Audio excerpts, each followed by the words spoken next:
Katika historia ya Afrika na dunia kwa jumla, wapo watu waliovunja vizuizi, wakapigania mabadiliko na kuacha alama isiyofutika kwa vizazi vijavyo.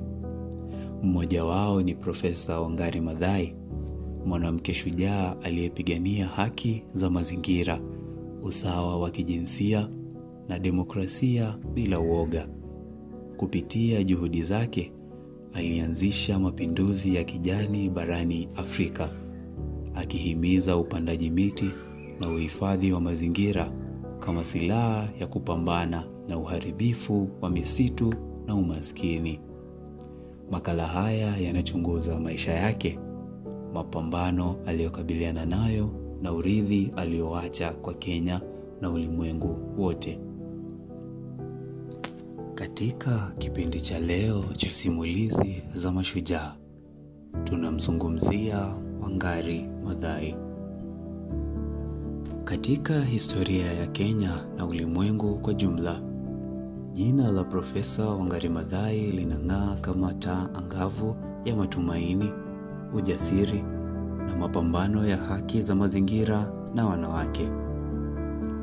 Wangari Maathai alizaliwa tarehe 1 Aprili mwaka 1940 katika kijiji cha Ihithe, kaunti ya Nyeri. Alilelewa katika jamii ya Wakikuyu ambapo alijifunza mapema kuhusu umuhimu wa ardhi, misitu na mazingira kwa maisha ya kila siku. Elimu yake ilianzia katika shule ya msingi ya Ihithe. Kisha aliendelea katika shule ya upili ya Loreto iliyo Limuru, moja ya shule chache zilizokuwa zinawapokea wasichana wakati huo. Alikuwa miongoni mwa wasichana wachache waliopata fursa ya kusoma ng'ambo kwa kupitia mpango wa masomo wa John F. Kennedy uliomwezesha kujiunga na chuo kikuu cha St. Scholastica huko Marekani, ambako alihitimu shahada ya sayansi ya biolojia. Baadaye alipata shahada ya uzamili katika chuo kikuu cha Pittsburgh na hatimaye akawa mwanamke wa kwanza wa Afrika Mashariki kupata shahada ya uzamivu, yani PhD, katika biolojia kutoka chuo kikuu cha Nairobi. Maathai aliona jinsi mazingira yalivyoharibiwa kutokana na ukataji wa misitu na matumizi mabaya ya ardhi. Hili lilimsukuma kuanzisha shirika la Green Belt Movement, GBM, mwaka 1977, ambalo liliwahamasisha wanawake kupanda miti ili kuhifadhi mazingira na kuboresha maisha yao kwa kupokea mapato kutokana na juhudi hizo. Mradi huu haukuhusu tu kupanda miti, bali pia kuwezesha wanawake kijamii na kiuchumi. Kupitia Green Belt Movement, Maathai alihamasisha jamii kuhusiana na uhifadhi wa mazingira kwa njia ya mikutano ya hadhara, mafunzo na kampeni mbalimbali. Wanawake wengi waliungana naye, na hii ilileta msukumo mpya wa harakati za kijamii ambazo zilikuwa na athari kubwa kote Kenya. Mbali na kuhifadhi mazingira, juhudi hizi ziliongeza uelewa kuhusu haki za wanawake na kuwapatia fursa ya uongozi. Mbali na kazi yake ya mazingira, Wangari Maathai alikuwa mtetezi wa haki za binadamu na utawala bora. Alikosoa kwa uwazi unyanyasaji wa kisiasa, ufisadi na ukiukaji wa haki za binadamu. Hii ilimletea matatizo mengi, kwani mara kwa mara alilazimika kupambana na utawala uliokuwa madarakani. Hata hivyo, alibaki imara katika msimamo wake wa kupigania haki na usawa kwa wote nchini. Hata hivyo, kazi yake haikuwa rahisi. alikumbana na upinzani mkali kutoka kwa serikali ya wakati huo, ambayo iliona juhudi zake kama uasi dhidi ya utawala. Wangari Maathai alikamatwa mara kadhaa, alipigwa na hata kutishiwa kwa maisha yake, lakini alihudumu na msimamo wake wa kutetea mazingira na haki za wanawake bila kuyumba. Katika mwaka wa 1980 na mwaka wa 1990, Wangari Maathai aliongoza kampeni kali dhidi ya ukataji wa misitu na uporaji wa ardhi za umma.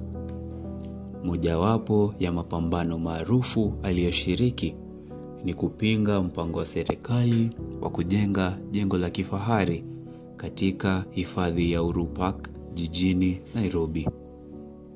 Pamoja na wanaharakati wengine, alisimama kidete kupinga mradi huo, ambao hatimaye ulisitishwa kutokana na shinikizo lake na shinikizo la jamii vile vile. Mbali na Uhuru Park, Maathai alihusika katika juhudi za kulinda misitu mikubwa kama vile Karura na Mau, ambazo zilikuwa zinatishwa na ujenzi wa makazi ya miradi ya kilimo. Kupitia juhudi zake, alifanikisha kuokoa sehemu kubwa ya misitu hii, jambo lililoweka msingi wa uhifadhi wa mazingira nchini Kenya na hata bara la Afrika.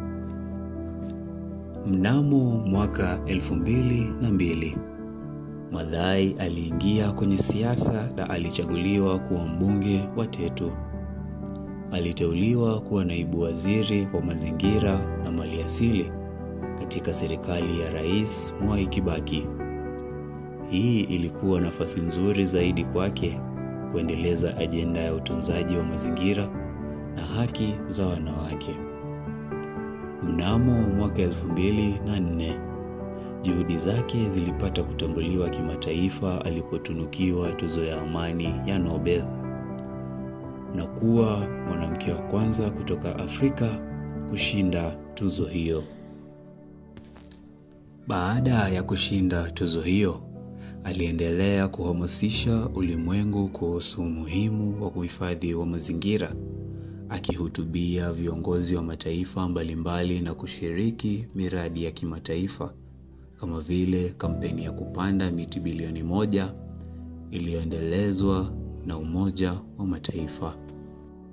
Mbali na mazingira, Wangari Maathai alihamasisha amani, demokrasia na haki za kijamii. Aliamini kuwa jamii haiwezi kustawi ikiwa haina misingi imara ya usawa na utawala bora.